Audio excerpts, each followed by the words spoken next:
Hello everyone and welcome back. Today I will be showing you what a normal day in my life looks like as a professional musician. So believe it or not, the first thing I do is not play music.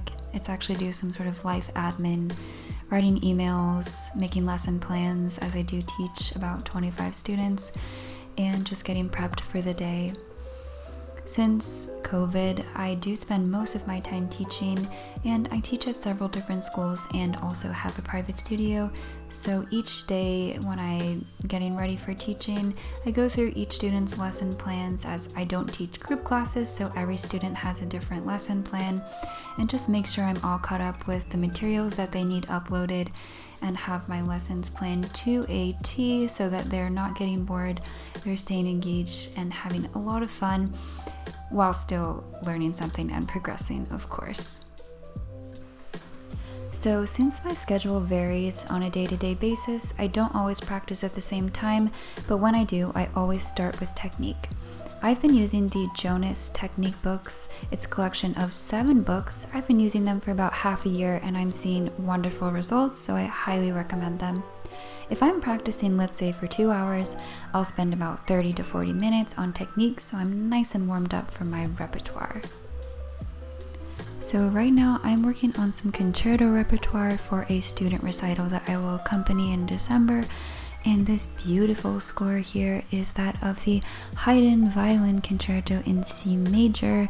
I'm really enjoying this one and just making some notes about fingerings and things like that, because if you write it down once, you don't need to go back and practice it a million times. So once I'm done practicing, I need to set up my studio to begin teaching. This is a very small room, it's kind of hard to tell, and the lighting is not amazing, so I have some lights to help me out when I'm teaching to get a really nice quality of video. Now I'm setting up my cameras. I use multiple camera angles during my lessons so that kids get a full spectrum view of how I'm playing and how they should play. The overhead view is the perfect one to cut down on talking time so that you can quickly show them and they'll understand. So for my computer, I actually just use a travel music stand, and I put my laptop there so that they can see me during our lesson via Zoom. So to connect up my camera and my microphones, I use this hyperdrive. It has several ports on it, so it's really convenient because we all know Apple doesn't have any ports on the sides of their computers anymore.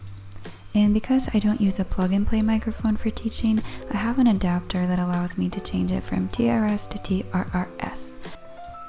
So because I don't teach K through 12, I usually start teaching around 2 or 2:30 once kids have finished school, and depending on the day, I might teach until 7 or even 8 p.m. Because online lessons can be really challenging for little ones, I always incorporate some sort of app or game at the beginning to get them focused and their attention drawn in, and then we go into other material. Like here we have a rhythm book, and then we'll go into our songs that we're learning for the week, review, and of course learn a new, hopefully 1 or 2 or even 3 songs depending on the day and the student. So you can't see it here, but I'm simultaneously sharing everything through my iPad so they can see things nice and close. So once I'm done with teaching, I mark my attendance and put down any notes for each lesson so that they're up to date for next class. And then I'll usually have dinner, and after that, typically practice a little bit or do some more work or edit some film or something like that. So I really hope that you guys enjoyed this video, gave you a better look into the lives of professional musicians and teachers, and I will see you in the next one. Bye guys.